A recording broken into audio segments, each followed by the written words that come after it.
Makona ali mu ICU embeera tewoomesa nakabululu. Kitalo nnyo kitalo ddala ekya producer Isaac. Yes, one blog omulala ayitibwa Isaac Ndagije. Ge mannya ge bampadde babadde ku luguudo oluva Entebbe nga bakoma mu kibuga Kampala kwe bafunidde akabenjedde kabusa. Yes, amawulire gano nange nno nafunye accident.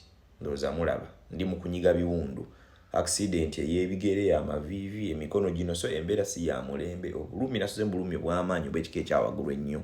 Ne ku sayidi y'amakona bannaffe abatera okukola ennyo nabo bali mu field nafunye essimu ng'obudde busaasaana ku maliri ssaawa zaabadde 11:12 nga kiraga nti oli afunye information nga Makona afunye akabenjedde kabusa yalumiziddwa nnyo bubi ennyindo bikifeesi n'ebirala naye ate producer gwe yabadde atambudde naye ku olunaku ye yafiiriddewo ne Isaac Ndagije nabo ne bafiirawo okusinziira ku ssimu gye nafunye ku makya ku maliri okitegedde bulungi nnyo.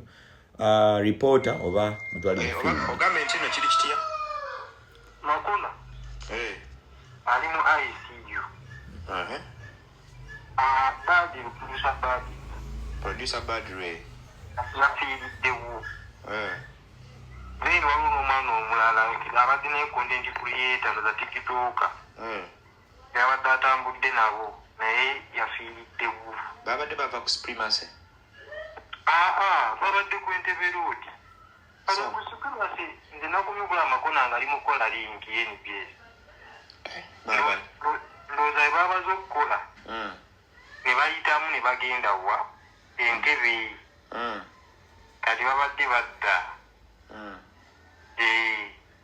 babadde bebeevuga ekitegeeza oyo omwana omulala wali amuyita Isaac Gundi Ndagije.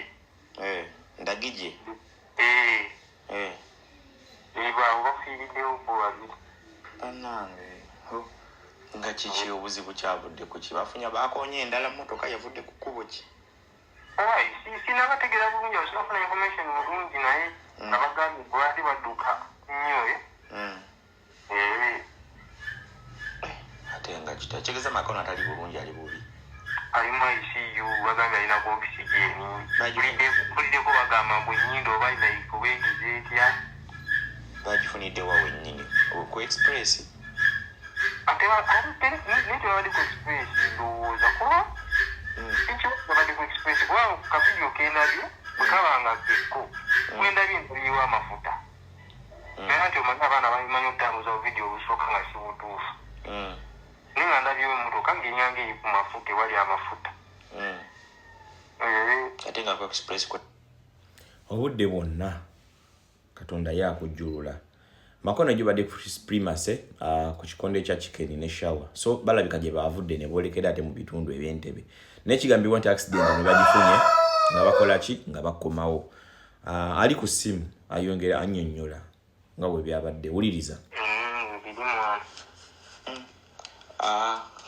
bannange ne gundi NBS nga tebabinyeega ku platform zaabwe wadde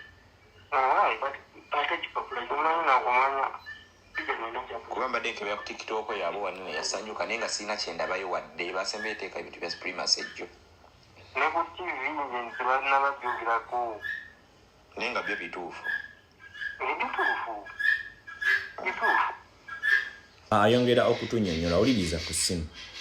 bannange kubanga ne asandabini asa oyo akola nabo oyo omuvubuka apoyiya naye apositinze asamumanyi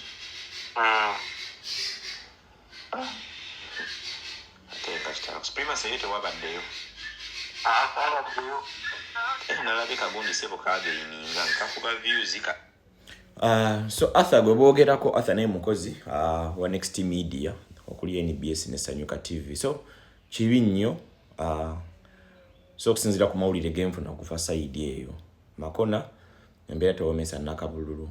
Producer Isaac gwe yabadde naye yaluguzeemu obulamu awo nnyini ne Isaac Ndagije naye naafa so kiraga nti abantu basatu be twategeddeko n'ababiri nga bafiiriddewo then Makona embeera tewoomesa nakabululu. Bana obudde bwonna Katonda akujjulula obudde bwonna osobola okugenda. Nze natambula egyo nabadde ku jjolo nengenda bulungi nenkola nenvayo nenkomuthini ate kati okutuuka wanene wennyini ate ebizibu bwe byakoze eki bwe byajidde kulaba nga mbeera yakunyiga biwundu paka eno yonna emikono okitegeera paka yonna amavivi. So obudde bwonna Katonda yasobola okutwala naye tujja batongera bawa details ebinaaba biddirira like ku mboozi eno nga binaaba bitambula n'ekitalo nnyo kitalo ddala sayidi eyo n'abafunye ebisago eby'amaanyi era nabo alhamdulillah kasabe Katonda abasuuse.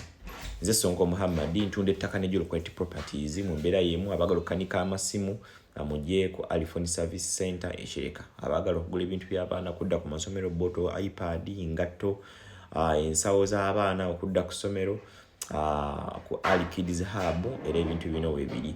Kasiya Breeders emiti yana omuntu ayagala okulunda ente. Twegatidde ku sponsor omulala Heritage Kanani Farms, bano basangibwa Kazinga Bunjako akali mu Mpigi district omugombola ey'Ebuwama.